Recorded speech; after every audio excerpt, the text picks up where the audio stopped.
Doctor Payarín. ¿Ya vamos a empezar? Sí, ya estamos en vivo, Doc. Estamos esperando que los asistentes comiencen a llegar, como hacemos siempre. Ya en un par de segunditos comenzamos. Me leíste los labios porque estaba en silencio. No, todavía están con micrófono, Doc. No, yo creí que estaba bloqueada. Juan, ha estado muy buena los dos, pues ha estado muy buena la existencia. Ha estado excelente. ¿Qué les ha parecido a ustedes los de West? Súper bien. Una asistencia muy buena, una muy buena acogida del público. Ha sido muy satisfactorio estar tan acompañado. Sí, estamos muy contentos porque hemos tenido hasta casi 800 personas conectadas simultáneamente en vivo. Tenemos una asistencia y un registro increíble.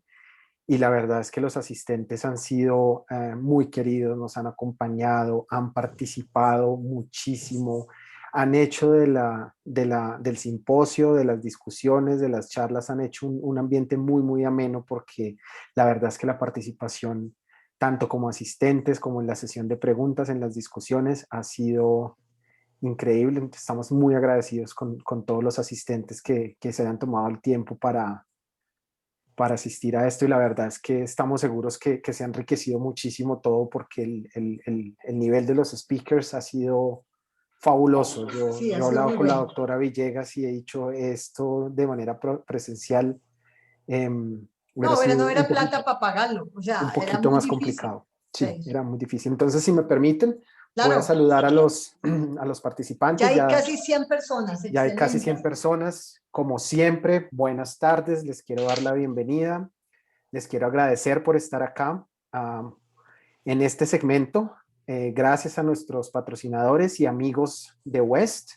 Tenemos hoy en este Meet the Expert, en este Reunidos con el Experto, tenemos al doctor Cristian Payares. Hoy vamos a hablar de cirugías seguras. Estoy seguro que va a ser una charla muy buena, una charla muy enriquecedora. Nos va a traer muchos nuevos conocimientos, tips, recomendaciones. Entonces, en compañía de West, no tengo nada más que decir. Los esperamos en la sección de preguntas. Estamos todos listos para responder las que más se puedan en el tiempo que tenemos.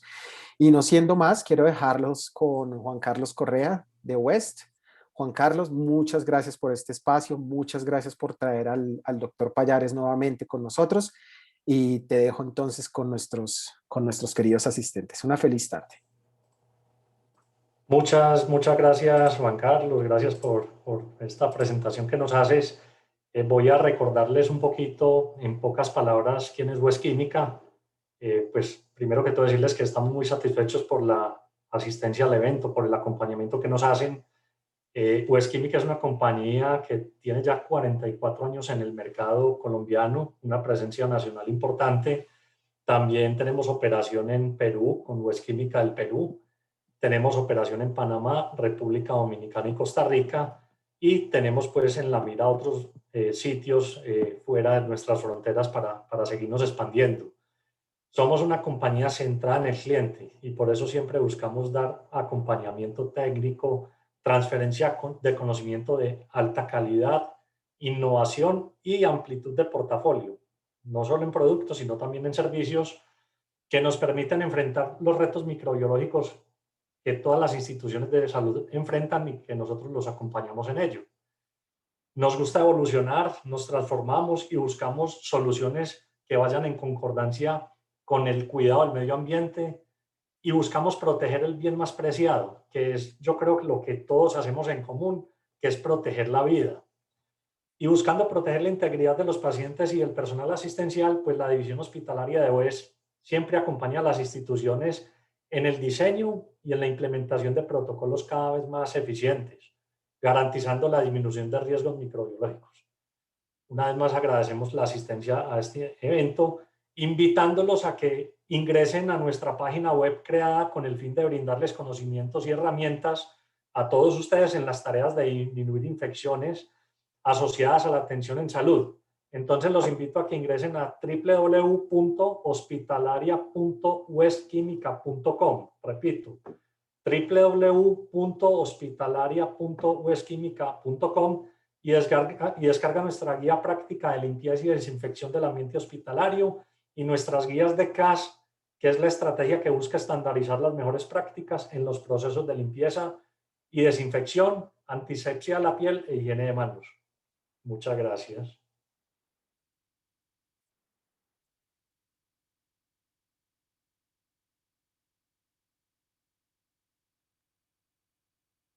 Se escriben con letras de pasión, compromiso y visión.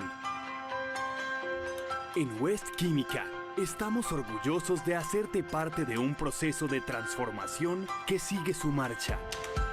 El mundo ha cambiado y nosotros con él, entendiendo a la vida como un propósito y a la bioseguridad como meta permanente y principal catalizador de nuestro progreso.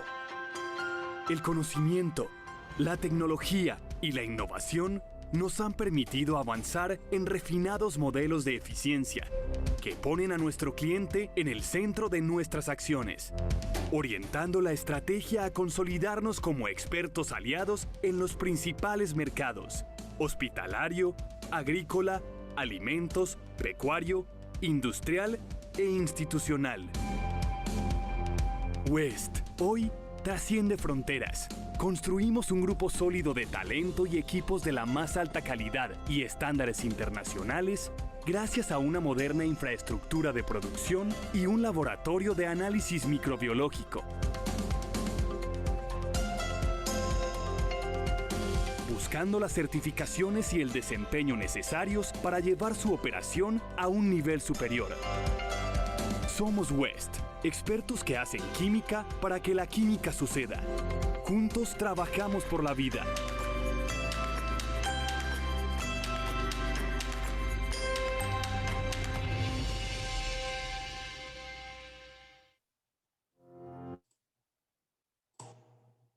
Bueno, ahora tengo el honor de presentar a nuestro expositor del día de hoy, el doctor Cristian Pallares. Él es médico epidemiólogo, jefe del Comité de Infecciones del Centro Médico Imbanaco de Cali, Colombia, investigador del Grupo de Resistencia Antimicrobiana y Epidemiología Hospitalaria, Universidad del Bosque, Bogotá, Colombia. Los dejamos pues con el doctor Pallares en la charla Cirugía Segura, buenas prácticas para prevenir infecciones del sitio operatorio. Adelante, doctor Pallares. Gracias por acompañarnos. Juan Carlos, muchísimas gracias y muchísimas gracias a los organizadores de este simposio. ¿Me están escuchando y ven la presentación? Sí, Cris, te escuchamos muy bien. Bueno, para mí es un gusto volverme a encontrar con muchos de ustedes. La idea es que vamos a hablar de un abordaje integral de la cirugía segura. Antes que nada, por aquí les comparto mi Instagram, es @docpallares. Creo que la pandemia más importante que la del SARS-CoV-2 es la de la desinformación en este momento. Y creo que todos tenemos que estar bien informados y manejar información confiable para evitar caer en la angustia y en la zozobra que nos llevan a actuar de formas inapropiadas. Por ahí posteo información de prevención y control de infecciones y también sobre los avances de la pandemia. Empecemos entonces hablando de la infección de sitio operatorio. Junto con las infecciones asociadas a dispositivos invasivos, la infección del sitio operatorio es, sin lugar a dudas, muy frecuente. Y no solamente es frecuente, sino que también es costosa. Incrementa la estancia hospitalaria y aumenta la mortalidad. Y hay un punto muy importante que debemos tener claro, y es que hasta un 60% de las infecciones del sitio operatorio pueden llegar a ser prevenibles. Ojo con este punto que es muy importante. Las infecciones del sitio operatorio no son al 100% prevenibles. ¿Por qué razón? Porque dependen del riesgo residual que tienen los pacientes, su clasificación del estado funcional, el tipo de procedimiento, lo que ocurra dentro de la cirugía, el tipo de cirugía. Pero es inadmisible que nosotros, como instituciones hospitalarias, no tengamos controles y buenas prácticas para disminuir ese riesgo prevenible que sí existe. Entonces, en el marco de una infección del sitio operatorio, que no siempre es un evento adverso, yo puedo tener riesgos residuales que son propios del paciente y puedo tener riesgos prevenibles. La clasificación en general no ha cambiado. Un punto importante para tener presente es que las infecciones del sitio operatorio incisionales superficiales e incisionales profundas, y especialmente las incisionales superficiales, tienen muchísimo que ver con un bloque grande de buenas prácticas del que vamos a hablar en la tarde de hoy, y es la antisepsia prequirúrgica. Y que las infecciones del sitio operatorio de órgano de espacio tienen ya un poco más que ver con el tipo de procedimiento y con la técnica quirúrgica o la experticia del operador. Y para hablar de buenas prácticas hay que involucrar el concepto del bundle o del combo, un paquete de medidas son todo o nada. Yo creo que ya todos están almorzaditos a esta hora, pero siempre me encanta mostrar en el bundle a esta diapositiva, porque para mí un combo incluye una hamburguesa con papas a la francesa y una Coca-Cola. Hay personas que mezclan el combo y en vez de la Coca-Cola se toman un vaso con agua. Bueno, eso puede ser más saludable, pero en realidad ese no es el combo. Este es el combo, y algunos lo modifican y le ponen helado y se comen las papas a la francesa con helado. Yo creo que esa es una buena modificación para el combo, pero el combo o el bundle es ese paquete de medidas de todo o nada. O sea, con una cosa que tú no estés controlando, con un control que esté fallando, se abre la puerta y es ese el momento donde pueden empezar a ocurrir los eventos adversos, incluyendo las infecciones, porque recordemos que en cirugía segura no solamente estamos hablando de infecciones del sitio operatorio, hay muchas otras cosas que pueden ocurrir en un procedimiento quirúrgico. Les voy a mostrar alguna de la evidencia científica que hay con respecto a estas buenas prácticas. Voy a hacer mención a 3 niveles de evidencia. Siempre que uno mira las escalas de medicina basada en la evidencia, hay muchas en realidad, pero este es un principio básico para todas las que ustedes hayan visto o conocido, y la evidencia se divide en 3 niveles. Uno es que prácticamente más investigación no va a generar un cambio adicional. Nivel 2 de la evidencia implica que más o menos la evidencia podría tener algún cambio que no es un cambio muy de fondo, va a ser un cambio de pronto de algunas cosas. Y nivel 3 es definitivamente algo que no se debe recomendar, porque la evidencia o apenas se está construyendo o es muy probable que con el paso del tiempo cambie. Y aquí vuelvo al concepto que les mencionaba al principio, los riesgos que son residuales, que son del paciente, y es que todos tenemos un porcentaje de riesgo de tener algún evento adverso y un porcentaje de riesgo de infectarnos en el caso de las cirugías, pero existen otros que son los riesgos relacionados como tal al procedimiento quirúrgico. Miren los riesgos del paciente: la edad mayor de 60 años, el pobre estado nutricional, la obesidad y la diabetes, el consumo de cigarrillo, la colonización bacteriana previa, los estados de inmunosupresión y los trastornos de la coagulación son riesgos residuales que muy pocas veces podemos intervenir, salvo algunas crónicas no transmisibles que ustedes ven allí. Pero los que tienen que ver con la cirugía sí son la base de todos los controles de la cirugía segura: la antisepsia de la piel, la extensión del lavado quirúrgico, la profilaxis antimicrobiana, las condiciones de infraestructura del quirófano, que tienen mucho que ver con la ventilación, la limpieza y la desinfección, la esterilización del instrumental, los drenajes quirúrgicos y la técnica quirúrgica. Entonces tenemos los riesgos propios de la cirugía, que son aquellos riesgos en los que yo puedo generar mis controles y mi intervención. Y vamos con el primero de todos, un tema conductual que es el responsable de atacar a las infecciones del sitio operatorio y a las infecciones asociadas al cuidado de la atención en la salud. Esta estrategia contribuye a una reducción de más del 50% de las infecciones en una institución hospitalaria, y es la higiene de manos. Y el concepto de higiene de manos abarca 4 cosas muy importantes, y ahora que estamos hablando de cirugía, hay 2 de esas 4 que tenemos que hablar. Lavarse las manos con agua y jabón implica retirarse la mugre, la carga orgánica. Usted no está retirando la microbiota residente que queda en el estrato córneo de la piel. Eso lo hace con la fricción con la solución alcohólica, y es la fricción la que disminuye esa microbiota transitoria y residente que tenemos en las manos. En el campo quirúrgico tenemos el lavado quirúrgico y la fricción quirúrgica de las manos.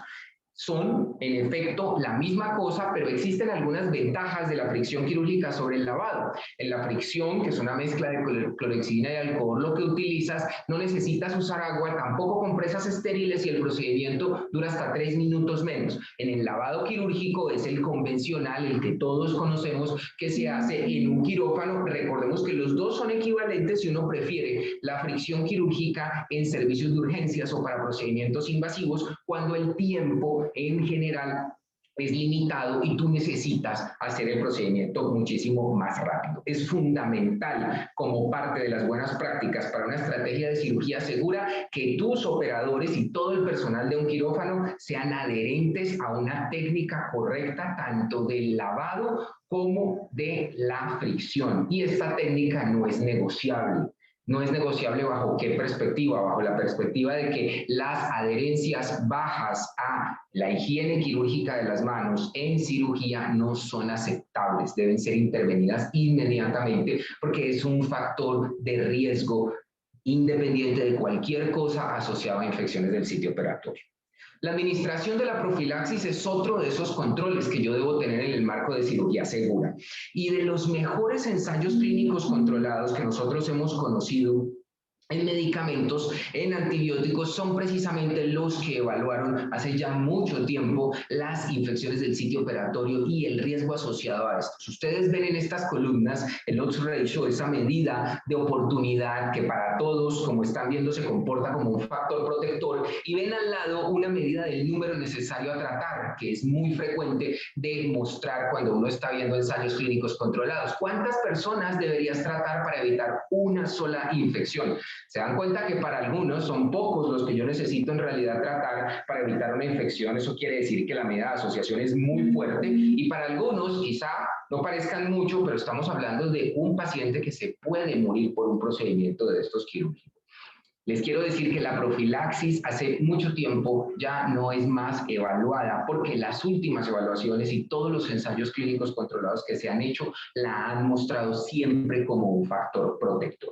Y hay algunas cosas importantes que yo tengo que establecer para este control. El primero es que la profilaxis, salvo que sea vancomicina o quinolonas, que se deben administrar 2 horas antes de la incisión, tengo que administrarlas entre 15 y 60 minutos antes de la incisión para garantizar la mayor concentración en los tejidos. Entonces, si tú estás colocando el antibiótico 2 minutos antes de hacer la incisión, estás perdiendo el antibiótico y no controlaste el riesgo prevenible de ese paciente de infectarse. No tiene ningún sentido poner profilaxis antibiótica post-incisión, no sirve absolutamente para nada. Ya sabemos que para vancomicina y quinolonas 2 horas es el tiempo. En algunas situaciones, cuando no puedas establecer ese tiempo o cuando los pacientes sean de emergencia, pues se pueden hacer cambios en la vancomicina con esquemas con clindamicina, por ejemplo. La profilaxis debe ir basada en los procedimientos y en los patógenos más comúnmente involucrados, pero hay 2 puntos importantes que ahora vamos a tener en cuenta, y uno de ellos tiene que ver con que las profilaxis deben ajustarse por los factores de riesgo que puedan tener los pacientes. Recordemos que nosotros estamos constituidos por microbiota, bacterias, tenemos muchísimas bacterias en nuestro cuerpo, y dependiendo de algunas cosas que nos hayan ocurrido en el ambiente hospitalario o del uso inapropiado de antibióticos, yo puedo tener diferente microbiota resistente, y eso hay que cubrirlo con las profilaxis dependiendo de los tipos de procedimientos quirúrgicos que vayas a realizar. La suspensión de los antibióticos debe hacerse 24 horas después de la cirugía. Aquí hay una zona gris importante que solamente aplica para cirugía cardiovascular, neurocirugía y ortopedia, que involucra 24 a 48 horas, pero les quiero decir, sobre todo por la última evidencia científica en cirugía ortopédica, que cada vez se reduce más este tiempo. Aumentar los tiempos de profilaxis, dar tratamiento, ya no profilaxis, después de que el paciente sale de un quirófano, lo único que va a hacer es aumentar el riesgo de diarrea por Clostridium difficile, aumentar el riesgo de infecciones urinarias y aumentar el riesgo de infecciones por bacterias multidrogorresistentes. Miren que la evidencia ha sido muy clara, y el beneficio de prolongar La profilaxis ni siquiera impacta en cirugías de traumas abdominales con rupturas de víscera hueca, salvo que el paciente lleve más de 6 horas, donde allí pues lo que yo voy a dar es tratamiento, ya no profilaxis. Esto es muy importante porque a veces la profilaxis se nos termina volviendo un tratamiento o a veces terminamos, producto de la ansiedad, aumentando los tiempos de un antibiótico. Hay que ajustar los antibióticos de acuerdo al peso del paciente. Entonces, antibióticos que se utilizan mucho como cefalosporinas de primera generación o como la vancomicina deben ser ajustados. Y yo también debo administrar unas dosis adicionales en caso de pérdida de sangre excesiva, más de 1500 cc en adultos o más de 25 cc por kilo en niños. También tengo que tener en cuenta la duración de la cirugía y la vida media del antibiótico que estoy utilizando. Ojo, todo esto debe estar protocolizado. El control de la profilaxis antimicrobiana es uno de los pilares de la cirugía segura. Hay dos cosas que no podemos olvidar, que hay resistencia intrínseca por parte de las bacterias a ciertos antibióticos y se deben conocer, y que hay que evaluar el riesgo de selección, lo que les contaba. Entonces, si yo tengo un paciente que ha tenido infecciones urinarias, 2 en los últimos 6 meses, 3 en el último año, uso previo de cefalosporinas de tercera generación, yo estoy sospechando que el paciente puede tener alguna bacteria productora de beta-lactamasas de espectro extendido que lo esté colonizando, y precisamente la mayoría de las infecciones se van a producir por ese desbalance que hay de la microbiota que invade los tejidos y puede entrar a generar infecciones. También para Pseudomonas aeruginosa. Entonces, si estoy pensando en bacilos gramnegativos no fermentadores como una Pseudomonas aeruginosa, el uso de dispositivos invasivos por mucho tiempo y la estancia en cuidado intensivo deben ser factores que yo debo tener en mente. Recordemos, cuando yo estoy cambiando la profilaxis, yo cambio la profilaxis, no debo usar el esquema convencional, porque a veces se nos vuelve la profilaxis antimicrobiana como una fórmula de cocina y esto no debe ser así. También recordemos que los pacientes que están siendo operados y que tienen infecciones y necesitan un procedimiento quirúrgico, sus profilaxis muy probablemente van a ser refuerzos de las dosis de los tratamientos que ya vienen haciendo los pacientes. Cosas importantes para no olvidar, no me voy a detener mucho, pero sí que muchas veces en pacientes que van a ser llevados a quirófano y que han sido producto de mordeduras, hay que tener en cuenta que los esquemas no son profilácticos, sino que son de tratamiento, y que para heridas tetanogénicas también hay que tener en cuenta las inmunizaciones requeridas, que estas son situaciones que pueden ocurrir sobre todo mucho en cirugías y trauma.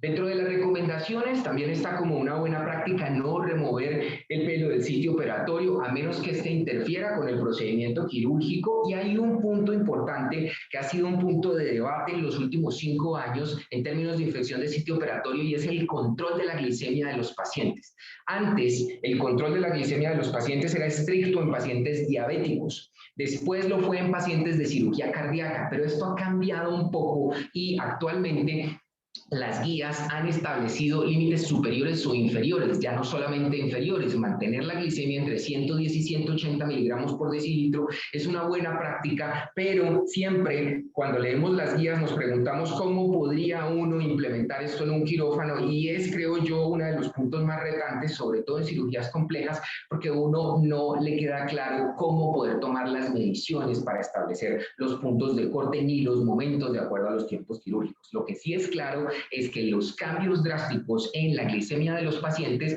no solamente en los diabéticos, en general para todo el mundo, impactan directamente en la infección del sitio operatorio. Desde los primeros estudios que se hicieron hace más de 10 años, este es el de hace más de 10 años, el otro es mucho más frecuente, se empezaba a ver un cambio en términos de mortalidad de infecciones, inclusive en personas que no eran diabéticas. Quiere decir que controlar la glicemia es importante en todo sentido, independiente de la comorbilidad que tú tengas inicialmente. Mantener la temperatura en 35,5 o más durante el periodo pre y perioperatorio va a ser importante, sobre todo para las hemorragias y indirectamente también para la infección del sitio operatorio. Y esto hace mucha alusión a tener dentro de la infraestructura cómo poder garantizar que los pacientes no entren en estados de hipotermia. La optimización con la oxigenación ha sido muy discutida, sobre todo en cirugías de base del cráneo, en patología cardíaca, donde ha sido muy cuestionada, pero en general para el resto de procedimientos quirúrgicos y para procedimientos quirúrgicos a gran escala, siempre se recomienda generar administración suplementaria de oxígeno a los pacientes inmediatamente después de la cirugía hasta 6 horas y un poco antes. Y entonces pasemos a otro de los controles que también es muy importante y tiene que ver con la antisepsia prequirúrgica de la piel. Desde hace un poco más de 10 años, la clorexidina y la clorexidina alcohólica ha venido teniendo un boom en estudios. Digamos que es uno de los compuestos, esta biguanida polimérica, que más se ha investigado en el mundo. Y hay un punto importante que tiene la clorexidina y es ese efecto residual, esa película protectora que puede generar en la piel, que puede durar hasta más de 6 horas en promedio. Esto es importante porque de aquí surgen las combinaciones de clorexidina y alcohol. La rápida acción del alcohol, que también tiene un amplio espectro, un espectro mucho más amplio que el de la clorexidina, con la acción residual de la clorexidina, pues generan el escenario perfecto para prevenir infecciones del sitio operatorio. Estos son algunos de los metaanálisis de los ensayos clínicos controlados que tiene el compuesto. Ustedes se dan cuenta que la evidencia es muy robusta y si miramos las medidas de asociación también nos vamos a dar cuenta que es un factor protector que puede inclusive reducir hasta en un 50% ese fenómeno de la infección del sitio operatorio en este punto puntual. Es un factor protector independiente de muchas cosas del paciente. ¿Esto hacia dónde nos lleva? Esto nos lleva hacia que un gol estándar dentro de la antisepsia prequirúrgica de la piel, sin lugar a dudas, tiene que ser la clorexidina alcohólica. Y si en tu hospital no se ha hecho ese cambio, ese switch de yodo o de yodo con alcohol a clorexidina alcohólica, hay que tratar de promoverlo. Debe ser muchísimo más lo que nosotros estemos usando para la profilaxis de la piel con la clorexidina alcohólica. Aquí hay un punto muy importante y es que ustedes saben que los operadores a veces son bastante exigentes o bastante quisquillosos o cuadriculados con la clorexidina que usan, pero tenemos clorexidina de todos los colores, olores, sabores, de todas las presentaciones. Entonces, para tener al equipo quirúrgico contento, usted busque la mejor opción que tengan para que ellos puedan usar la clorexidina. También es importante, esto lo hablábamos ayer con la doctora Villegas y el doctor Rutala, el tema de los baños preoperatorios y la decolonización con mupirocina. Vieron ustedes, los que pudieron estar, que una de las preguntas que le hicimos a Rutala era qué pensaba él de que esto se volviera un estándar, un gol estándar, una buena práctica para todos los procedimientos quirúrgicos, a lo cual él mencionaba que es fantástico. Y la verdad es que ha venido ganando mucho terreno, todo lo que son el baño preoperatorio y el uso de la clorexidina, inclusive en cirugías selectivas y ya no tanto en cirugías de amplio impacto, sino en general. O sea que muy probablemente como un punto de buena práctica vamos a terminar moviéndonos allí. Hay un punto importante que siempre le ha interesado a todos los que han contribuido en las guías de infección del sitio operatorio y se han recibido muchas cartas de autores después de la publicación de las guías y tiene que ver con el uso de la mupirocina y cómo esto podría impactar en la resistencia. Algunos sugieren que es mejor monitorizarlas. En algunos países como en el nuestro, en Colombia, pues a veces es difícil poder hacer este monitoreo haciéndole cultivos en las axilas o en las fosas nasales a los pacientes. Entonces, el tiempo nos irá diciendo cómo se va comportando el fenómeno de la resistencia con el efecto de la mupirocina, pero para la clorexidina, pues sí podemos empezar a mirar otros escenarios, sobre todo de cirugía ambulatoria, y esto podría ser un punto de buena práctica. Han existido algunos procedimientos quirúrgicos que han sido mucho objeto de debate en cuanto al uso de la clorexidina versus el yodo, y la cirugía ginecológica es uno de los más importantes, así como las cirugías de base de cráneo y el uso de la clorexidina en recién nacidos. Estos son algunos de los estudios más importantes que hay con respecto al uso de la clorexidina y la comparación con el yodo en cirugías ginecológicas como una cesárea. Miren ustedes que en esta revisión sistemática de metaanálisis, al final el uso de la clorexidina se comportó como un factor protector con respecto al yodo, teniendo en cuenta que fueron equiparables en términos de eventos adversos. Y esta es otra revisión sistemática de metaanálisis publicada en Cochrane, es fresquita, es del año 2000, y muestra cómo también la clorexidina, inclusive la clorexidina alcohólica, ejerce un papel importante para prevención de infección de sitio operatorio en cesáreas. Hay una recomendación que siempre se le hace a los ginecólogos que están muy acostumbrados a friccionar mucho la piel durante el lavado quirúrgico, y es que la clorhexidina alcohólica no necesita la fricción, pero muchas personas han quedado acostumbradas a esta fricción porque con los yodados esa era, digamos, una de los mandatos que se hacía para la antisepsia de la piel. Recordemos que la clorhexidina es solamente impregnarla para que ella genere la película protectora.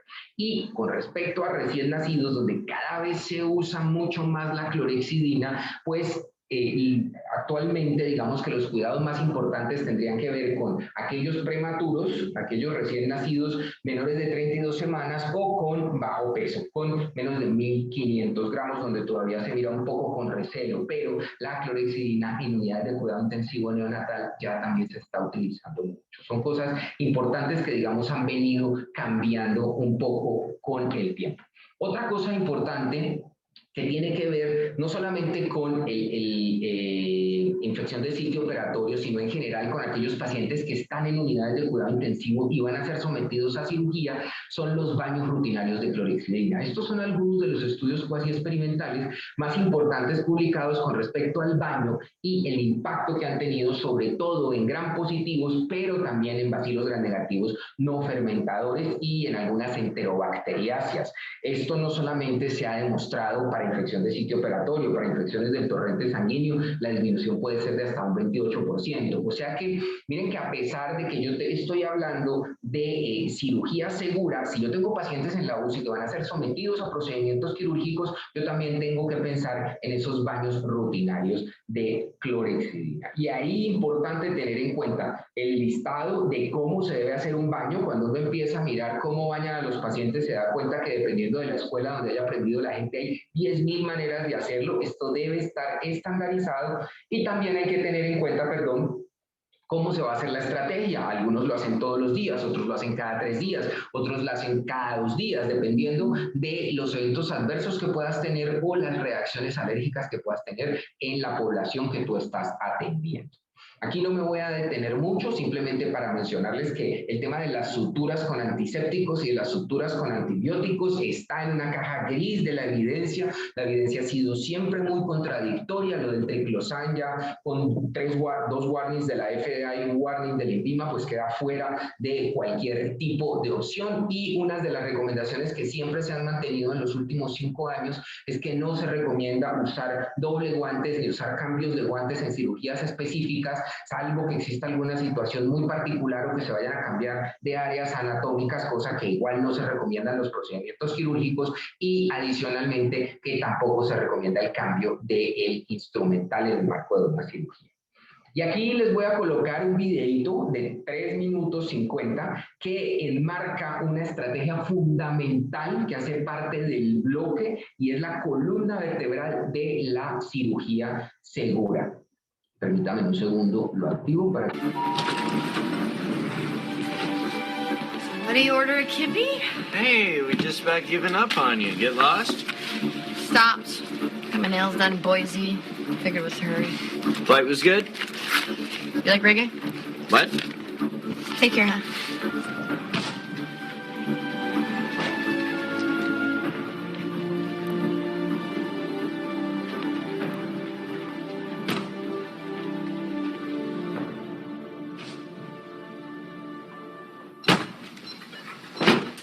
Does anybody know when he's coming?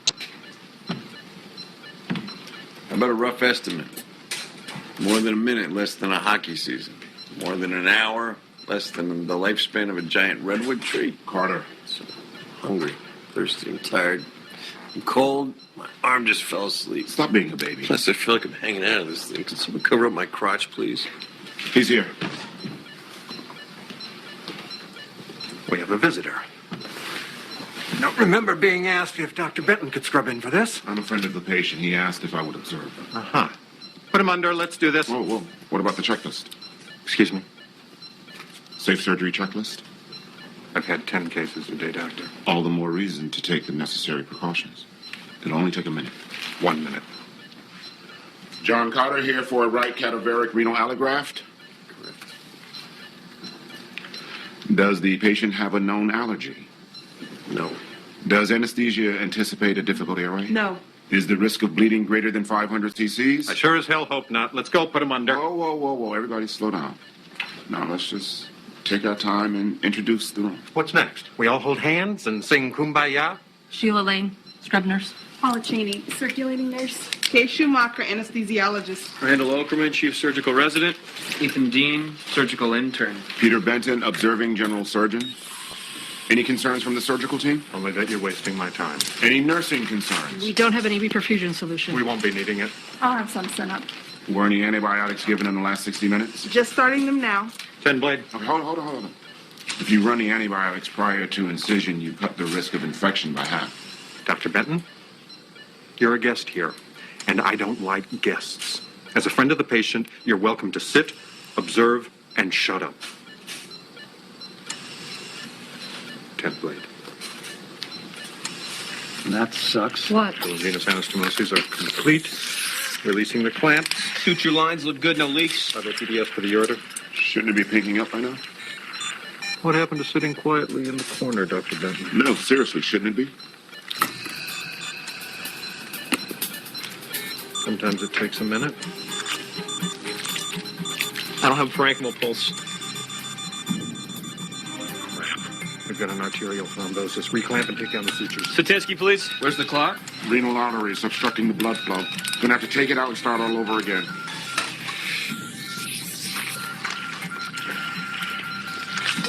Problem solved. Flush with heparin, saline, and reperfusion solution. Reperfusion solution? We've got it. We're all set. Oh, well, it's a good thing we just had some laying around, huh? How long did it take to get the reperfusion solution up from the pharmacy? 15 minutes. What happens if you don't have the reperfusion solution? You made your point, Doctor? No, I disagree, Doctor. I think that this is an excellent teaching opportunity, though. You'd have had 15 minutes of warm ischemia, the organ would have taken a major blow, and there's a good chance we would have ended up with a non-functioning kidney. Wouldn't you agree, Doctor? If we're all done teaching here, perhaps some of you would like to assist me in getting this kidney back into the patient's body. Where do you get a copy of that checklist? Now, people! Bueno, yo creo que para todos es muy claro que esta situación es una situación que frecuentemente se vive en un quirófano y es el pilar de la estrategia de la cirugía segura, precisamente porque tiene una evidencia muy sólida. La Organización Mundial de la Salud planteó esta lista que se menciona en el video, a raíz de un estudio multicéntrico, un estudio donde participaron muchísimos países, mirando no solamente las complicaciones infecciosas, todo el tipo de complicaciones que ocurrían cuando no se seguía una preparación, que es esto que ustedes ven aquí, antes de la inducción de la anestesia, el famoso time out, que es antes de la incisión cutánea, y el famoso signed out, que es antes de que el paciente salga del quirófano. 3 puntos de chequeo, la lista de chequeo de cirugía segura, y si tú estás en una clínica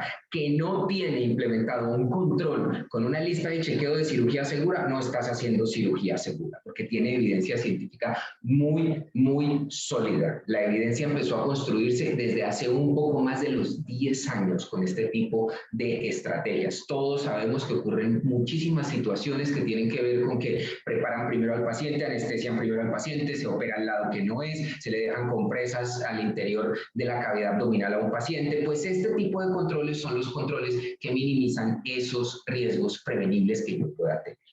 Y hay otro punto vital y fundamental que tiene que hacer parte de los controles y es la limpieza y la desinfección del quirófano.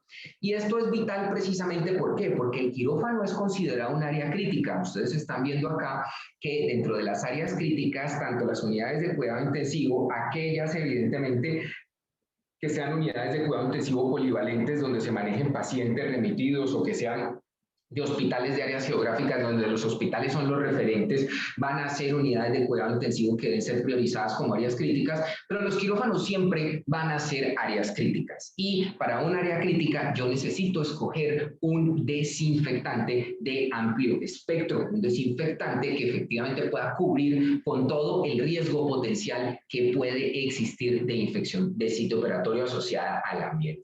Aquí es fundamental, sobre todo en instituciones hospitalarias que tienen mucha tecnología, involucrar a ingeniería ambiental. ¿Por qué razón? Pues porque tampoco vas a escoger cualquier desinfectante que termine haciéndole daño a los equipos biomédicos que tienes en el quirófano. Entonces debe haber una sinergia perfecta entre el mejor desinfectante y también el desinfectante que más se adapte a los equipos biomédicos y la tecnología que tengas. Y en equipos y dispositivos biomédicos la criticidad también debe ser medida.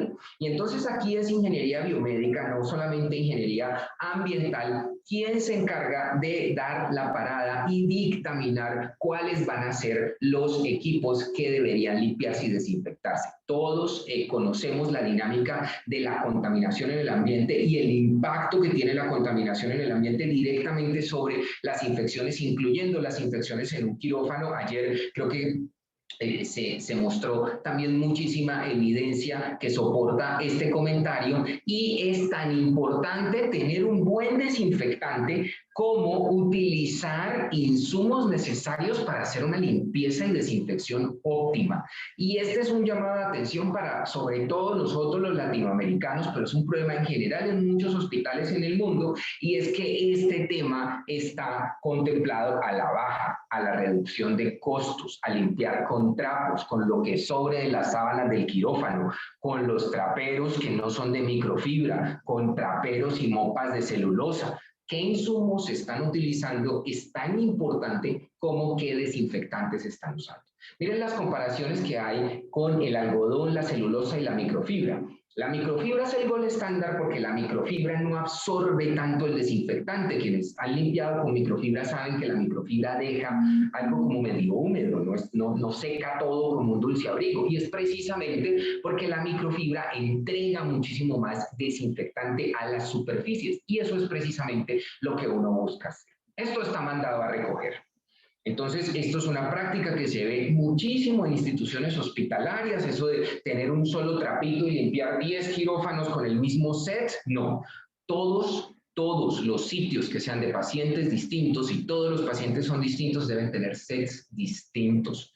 Claro, esto es costoso, pero es que es el control más efectivo del ambiente para evitar la diseminación por transmisión cruzada. Entonces, definitivamente hay que hacerlo y hay que mejorar. Entonces, aquí, haciéndole alusión a la buena cara que pone Drake, lo que hay que hacer es efectivamente montar un buen proceso de limpieza y desinfección de los insumos que se usan en la limpieza y desinfección. Eso generalmente se logra con la participación de un tercero que, mediante el uso de un servicio de lavandería montado con buenos estándares de habilitación, pues se encargue de generar la limpieza y la desinfección. Y yo puedo también innovar no solamente con la desinfección tradicional, la química, sino que también puedo tener desinfección física. Recordemos, y ayer hablábamos de eso, que un escenario perfecto es generar ese tipo de combinaciones donde yo puedo tener mi desinfección tradicional, donde yo puedo usar atomizadores con spray, puedo usar tabletas efervescentes, puedo usar paños 2 en 1, todo este tipo de insumos que me van a facilitar la limpieza y desinfección en un quirófano, y puedo complementarlo también con esquemas de vapor o peróxido de hidrógeno, o también con luz ultravioleta. Lo importante es establecer un programa sólido de limpieza y desinfección en el cual garanticen las desinfecciones terminales, que todo se hace correctamente, y en las rutinarias también. Estas son algunas mediciones que hemos hecho en clínica en Banaco desde hace algún tiempo, sobre todo con el cloro orgánico, el que tenemos protocolizado para limpiar y desinfectar los quirófanos. Y miren ustedes que las reducciones, sobre todo del mobiliario, ambiente en general, la cama quirúrgica del paciente, las mesas, tienen porcentajes altos que en promedio están por encima del 90%. Yo personalmente no soy muy partidario de usar amonios cuaternarios en áreas críticas como un quirófano. Aquí hay alguna comparación que hicimos en la clínica en Banaco.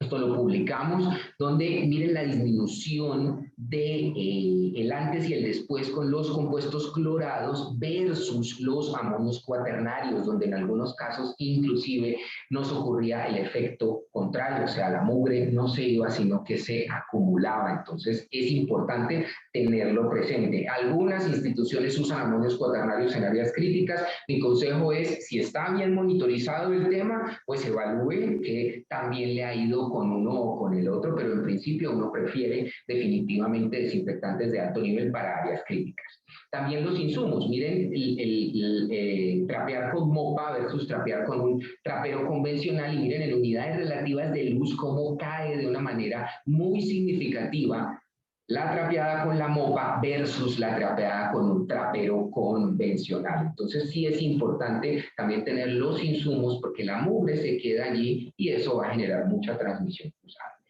Finalmente hay que verificar, y en limpieza y desinfección hay que verificar, y puse a propósito las letras grandes al inicio y las pequeñas al final, porque es que algunas personas creen que verificar es simplemente por subir el estándar o por acreditarse, y la verdad es que la acreditación es lo que menos importa en efectos de verificación. Claro, si te quieres acreditar nacional o internacionalmente, debes tener un esquema cuantitativo de verificación, pero es más importante es porque objetivamente tú estás midiendo realmente si las cosas están limpias o no. De lo contrario, tú no lo vas a poder saber, y existen varios métodos. La idea es hacer una mezcla de ellos.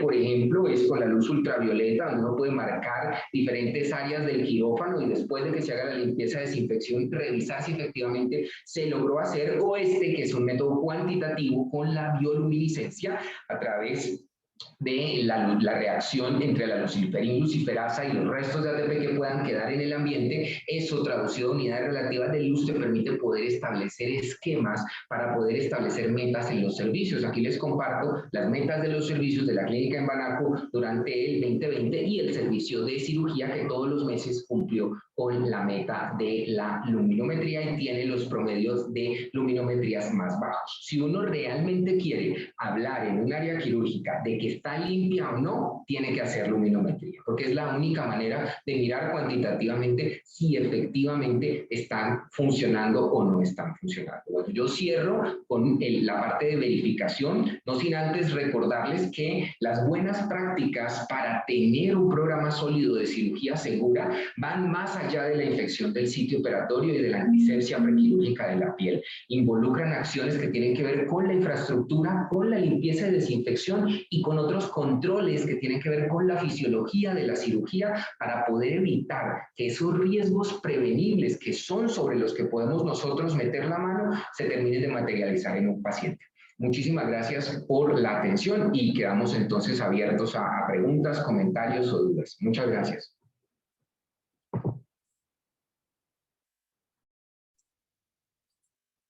Cris, hola, ¿me escuchas? Sí, Nati, se escucha. Sí, bueno, entonces tenemos varias preguntas. La primera dice, ¿qué evidencia se tiene sobre el lavado de manos en seco con soluciones antisépticas que no requieren enjuague? ¿Es posible aplicar esta técnica en salas de cirugía? Sí, esa es una excelente pregunta. Ahí imagino te estás refiriendo a la fricción quirúrgica de las manos, que es ese lavado en seco. Uno para la fricción quirúrgica usa compuestos de clorhexidina y alcohol, y lo único que cambia es la técnica. Evidentemente tú con un primer puff empiezas de la muñeca hacia los codos, en un segundo de la muñeca hacia los codos, y con el tercero haces la técnica que normalmente se hace en la fricción. Y sí se puede implementar en un quirófano. La estrategia de la Organización Mundial de la Salud recoge algo de la evidencia científica más actualizada y de la mejor que tenemos disponible con respecto a la fricción quirúrgica, y perfectamente lo puedes hacer. Solamente habría una circunstancia para que tengas en cuenta si lo vas a implementar en tu sala de operaciones, y es que aquellos operadores, que vayan a operar pacientes y que sean operadores que tengan demasiada carga orgánica en las manos, muchas veces lo que se recomienda es un lavado convencional, un lavado quirúrgico y una fricción. También es importante tener en cuenta que yo entre cirugía y cirugía me puedo hacer fricciones quirúrgicas simplemente. La gran ventaja de una fricción quirúrgica es que dura menos tiempo, que no gastas agua y que tampoco gastas compresas estériles, ¿no? Pero son procedimientos equiparables con el lavado quirúrgico de las manos convencionales. La segunda pregunta dice, ¿la duración de 24 horas aplica para todas las cirugías? ¿Cuál es la recomendación para cirugía cardiovascular? En cirugía cardiovascular hay una ventana entre 24 y 48 horas. ¿Por qué la razón de esta ventana? Todas se han ido acortando. Recordemos que al principio cirugía ortopédica y cirugía cardiovascular se podían llevar hasta 5 días de lo que uno llamaba profilaxis, pero que era mal llamada profilaxis. En realidad, cada vez está siendo más reevaluado el tema. Algunas instituciones hospitalarias, como la clínica en Banaco, donde nosotros trabajamos, la ventana la llevamos hasta las 24 horas. Algunas excepciones, pero muy pocas. Y para cirugía ortopédica también se ha reevaluado muchísimo y ya cada vez está mucho más cerca la disminución de estas profilaxis. Profilaxis más allá de ese tiempo, salvo que lo estés haciendo con cirugía cardiovascular, no se justifica. Mi recomendación, como lo hemos hecho en algunas otras instituciones, es que hagas una junta con los cirujanos cardiovasculares para que lleguen a un acuerdo, ¿no? Porque en este tipo donde la evidencia es nivel 2, donde la evidencia puede cambiar, hay que llegar a acuerdos con los especialistas que están realizando esos procedimientos quirúrgicos y estar revisando constantemente para poder o disminuir los tiempos o, si es el caso, dependiendo de lo que la evidencia muestre en algunos años, volver a algunos esquemas que la verdad yo lo dudo mucho con la evidencia científica que ha salido en los últimos años. Gracias, Cris. La próxima pregunta dice, ¿qué recomendaciones hay de baños de clorexidina y queratolíticos en neurocirugía? Ese es un punto muy importante. En neurocirugía y en cirugías de bases de cráneos, en los últimos 5 años, la evidencia le ha dado muy buenos resultados a la clorexidina y a la clorexidina alcohólica. ¿Ya? Esto nosotros también lo hemos visto con algunos de los neurocirujanos que hacen base de cráneo en algunas clínicas en el país. Entonces, la verdad, sí es una opción que se debe considerar para este tipo de procedimientos quirúrgicos. Igual que, evidentemente, me aprovecho para decirlo, para cirugías cirugías como cesáreas, por ejemplo, cirugías vaginales, también allí ya la evidencia ha cambiado bastante y está empezando a favorecer el uso, que al principio esto se veía con mucho recelo. Ok, la siguiente pregunta dice, según la evidencia, ¿se puede utilizar la clorexidina en mucosas y área genitourinaria? Sí, como lo mencionaba en la anterior pregunta, para cesáreas definitivamente que sí, y para el área genital también. Hay que tener cuidado en algo, y esto es muy importante tenerlo presente, y es la técnica. En general, para las cirugías que son de la región genital, las personas están muy acostumbradas a friccionar demasiado cuando hacen la antisepsia. Esta fricción sí puede traer problemas, porque la clorexidina no necesita esa fricción. La clorexidina lo único que necesita es una aplicación para generar la película protectora, pero hay evidencia al respecto. Ahora, evalúa en la clínica en la que tú estés cómo les va con eso, porque tampoco es cuestión, digamos que en este tipo de nuevas indicaciones de la clorexidina, que son nivel 2 de evidencia, deben hacerse en acuerdo con las personas que lo están haciendo. Ya no vas a llegar a rajatabla como sí lo puedes hacer en otros procedimientos quirúrgicos donde definitivamente la evidencia es aplastante, pero aquí hay que hacer consensos y hay que hacer acuerdos. Podrás tener algunos que quieran usarlos, podrás tener otros que de pronto sigan hacia el lado convencional. Como el nivel de evidencia está oscilando entre nivel 2 de evidencia, allí no se puede establecer como un punto de buena práctica clínica, sino que hay que negociarlo con los operadores. Cris, de igual manera también preguntan si se puede hacer asepsia y antisepsia en la cavidad vaginal con clorexidina. Si estamos hablando de clorexidina solución, sí. Si la mucosa está intacta, ¿no? Porque de lo contrario no, ni con clorexidina ni con yodo, porque sabemos que tanto la clorexidina como los yodados son irritantes. Ahí tendrías que pensar en otra opción, si hay problemas en la mucosa, como el ácido hipocloroso, por ejemplo, o otro tipo de antisépticos. Preguntan si se han descrito reacciones de piel a la clorexidina, o sea, si han aparecido algunas contraindicaciones. Se han descrito reacciones, sí, cada vez son menos de las que en realidad aparecieron inicialmente. Ustedes recuerdan que por eso la clorexidina inicialmente tenía muchas limitaciones. La verdad, no son muy comunes, ni tanto para los pacientes, ni tanto en los trabajadores de la salud en términos de higiene de manos. Son más infrecuentes de lo que parecen. Mi recomendación es que cuando estés frente a algo así, es importante, si es un trabajador de la salud, evaluarlo con seguridad y salud en el trabajo, y si es un paciente, revisar efectivamente si el paciente tiene alguna otra cosa, porque la verdad no son tan comunes. Ok, cambiando un poquito de tema, nos preguntan qué recomendaciones hay respecto al uso de la luz UV. Bueno, con respecto al uso de la luz ultravioleta, ayer lo hablábamos con el doctor Rutala.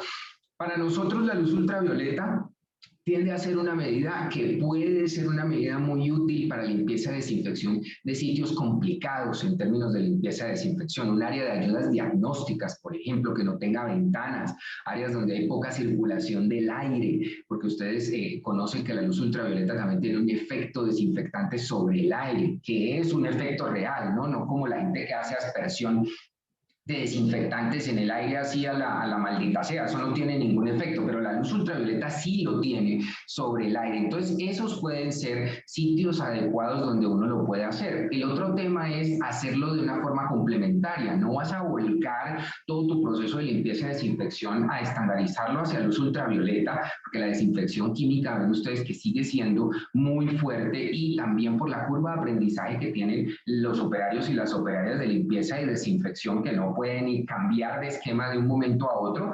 Y yo creo que ese es un complemento perfecto para estas áreas difíciles donde hay poca ventilación, donde no tienes ventanas, áreas complicadas, ayudas diagnósticas, algunas áreas de consulta externa, y también como desinfecciones terminales en quirófanos, por ejemplo, en otros sitios del ambiente hospitalario, serían un complemento perfecto para la limpieza y desinfección. Creo que ahí está el foco más importante que tiene la luz ultravioleta. Gracias, Cris. Preguntan qué antibiótico se puede estandarizar como profilaxis antimicrobiana prequirúrgica. No, tú no puedes estandarizar un solo antibiótico. Recordemos que como parte del paquete de buenas prácticas para la profilaxis está que los antibióticos profilácticos se deben administrar dependiendo del sitio anatómico que vaya a ser operado. Entonces uno debe tener una guía, y esto ya un poco para ir en el marco de un programa de gerenciamiento de antibióticos, de antimicrobial stewardship, debes tener una guía donde dependiendo del tipo de cirugía tú vas a estandarizar las profilaxis, pero no puedes estandarizar un solo antibiótico absolutamente para todo, no, porque la microbiota puede variar y puede ser diferente dependiendo del sitio que tú vayas a operar, de donde tú vayas a incidir. Entonces no se puede estandarizar una sola profilaxis. Listo. La siguiente pregunta dice: me pareció entenderle que la profilaxis quirúrgica no debe durar más de 24 horas, pero la recomendación de las guías ITSA, y como vimos en la charla de ayer sobre ASP, no se debe dar más de una dosis prequirúrgica. ¿Existe alguna controversia en la cirugía cardiovascular donde se puede prolongar hasta 24 horas? Sí, efectivamente, como lo mencionábamos, la cirugía cardiovascular es esa zona gris donde todavía no está bien definido. Entonces, en lo que es cirugía cardiovascular, tienes que sentarte con los cirujanos cardiovasculares, porque ahí pueden haber prolongaciones de los tiempos profilácticos. No puedes quitarles de rajatabla la profilaxis porque no es nivel 1 de evidencia. Y en cirugía ortopédica, la recomendación es sentarse con las personas que hacen reemplazos de rodillas y de cadera para empezar a disminuir el tiempo. Para el resto de procedimientos quirúrgicos sí se puede hacer como una medida, una directriz institucional, porque allí sí la evidencia es clarísima en que no sirve absolutamente para nada dosis adicionales. Perfecto. ¿Qué evidencia existe en cuanto a los baños de clorexidina en pacientes con CBC? Y si lo recomiendan, ¿cada cuánto deberíamos implementar estos baños? Bueno, con respecto a los baños de clorexidina en pacientes que tengan catéteres venosos centrales, y ojo, no solo catéteres venosos centrales, también otro tipo de accesos vasculares, líneas arteriales, catéteres venosos centrales de inserción periférica, por ejemplo.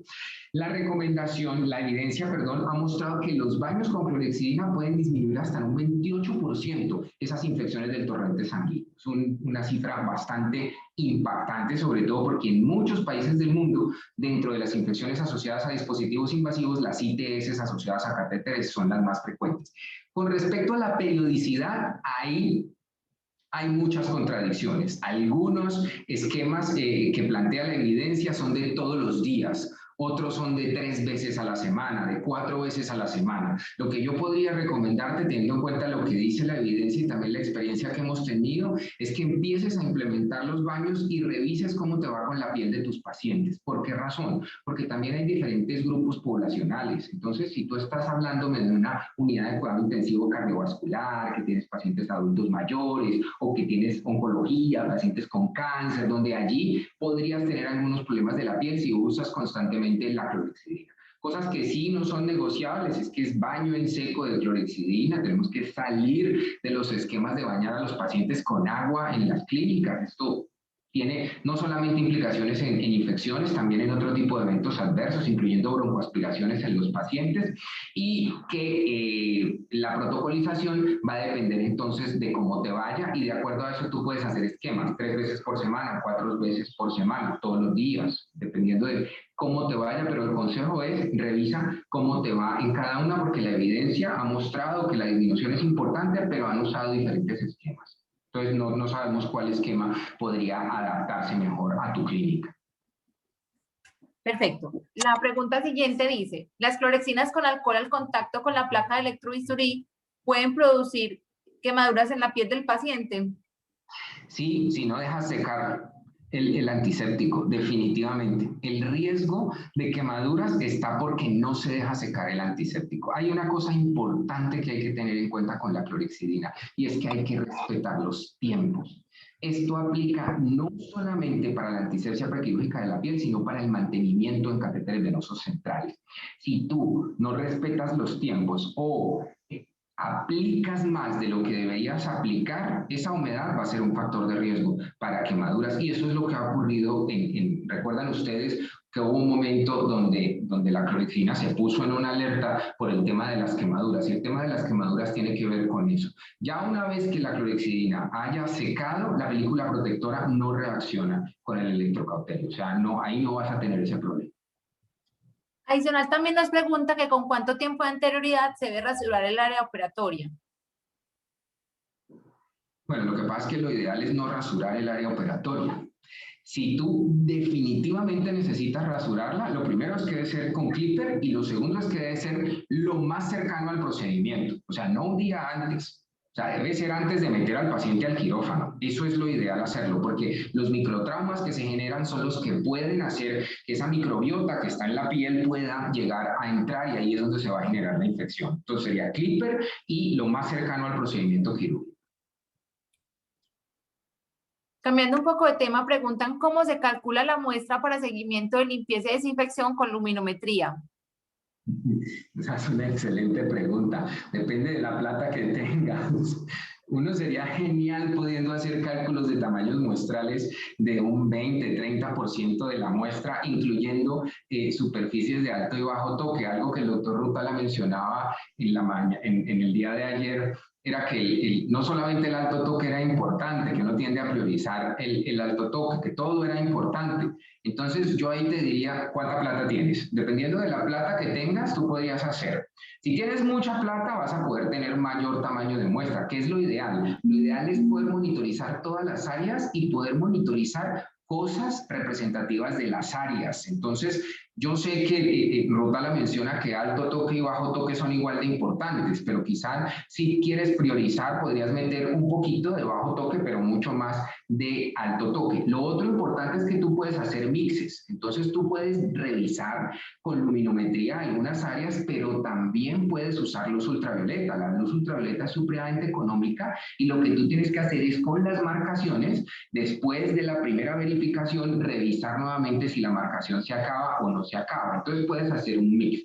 Si tienes muy poco dinero y lo único que quieres hacer es luminometría, te recomendaría hacer luminometría, pero después de la desinfección, no hacerlo en ambiente y desinfección, porque los gringos, por ejemplo, hacen ambiente y desinfección para mirar más o menos cuáles son las medianas de carga orgánica que tiene la clínica, como para uno saber en cualquier momento qué tan sucia o qué tan limpia está la clínica, pero para eso se necesitan tamaños de muestra importantes y se necesita pues hacer luminometría importante. Yo espero que con el paso del tiempo la luminometría también empiece, en la medida en que la gente gente la utilice a bajar un poco más de precio y el momento sería evalúa cuánto dinero hay y de acuerdo a eso ajustas tu muestra y mezcla los esquemas de bioluminiscencia, o sea, mediciones con ATP, con luz ultravioleta. Ese es un muy buen escenario para medirlo, pero definitivamente hay que medirlo. Si tú no lo estás midiendo, tú no puedes pararte a decir que la clínica es limpia o no, porque no hay manera de verificarlo.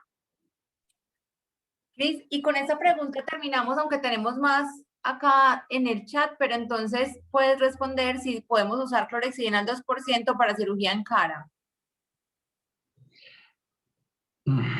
Es una pregunta difícil. ¿Por qué razón? Porque hay algo que preocupa mucho en la cara y tiene que ver con los ojos y con las úlceras corneales. Entonces, eso es una zona gris, de si el yodo o la clorexidina. Yo creo que con el paso del tiempo y dependiendo de lo cuidadoso que la gente sea con los ojos, uno podría atreverse a empezar a hacerlo. Hay algunos países en el mundo donde hay algo de experiencia, pero no podría recomendarlo como una buena práctica porque la evidencia todavía no es una evidencia en nivel 1. Lo que sí es importante tener en cuenta es que con la cara y la clorexidina hay un riesgo. El riesgo más importante es el de úlceras corneales. Ese es el riesgo más importante, que en un descuido el paciente abra el ojo o que el paciente abra el ojo en medio de la cirugía, que no esté bien monitorizado el tema de los párpados del paciente y la clorexidina le genere úlceras y son úlceras bien importantes.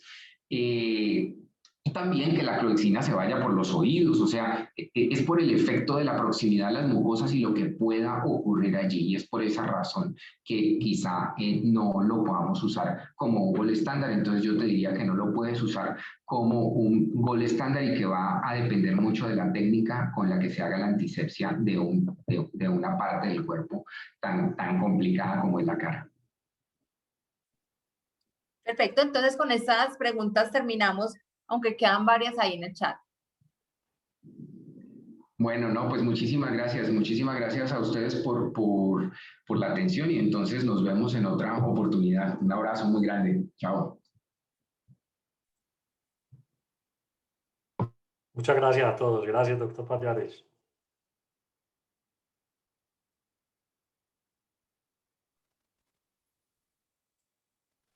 Listo, les queremos agradecer su presencia. Vamos ahora con un par de videos, información súper interesante de nuestros patrocinadores.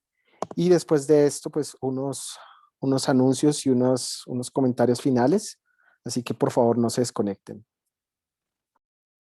Innovamos para evolucionar en desempeño. Con West, sus procesos de control son más ágiles, cómodos y eficientes. Hemos desarrollado un portafolio de productos 2 en 1 para la limpieza y desinfección. Además, integramos procesos de auditoría y verificación que permiten una vigilancia de las buenas prácticas en la prevención y control de infecciones de manera rápida y sistematizada.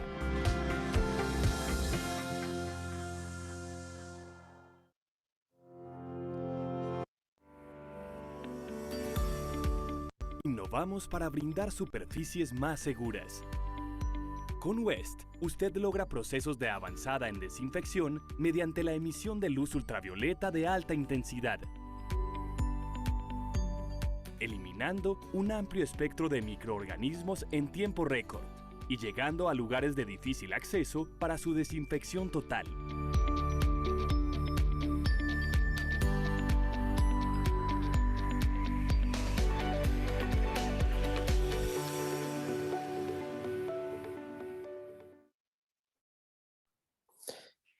Gracias al doctor Pallares, gracias a Juan Carlos, a todo el equipo de West por acompañarnos en este Meet the Expert. Y quiero recordarle a los asistentes que ya estamos en el café virtual con Roshen Biocare. Es un muy buen espacio para que ustedes interactúen directamente con nuestros patrocinadores, les hagan preguntas, escuchen qué tienen para contarles. Así que los esperamos ya mismo en el café virtual con Roshen Biocare. Y por favor no olviden que a las 6 de la tarde tenemos una sesión súper especial con la doctora Villegas, el doctor José Oñate y el doctor Germán Esparza con los mejores casos clínicos que ellos escogieron especialmente para ustedes. Nos vemos ahorita a las 5 en el café virtual, nos vemos a las 6 en la sesión de casos clínicos. Hasta luego.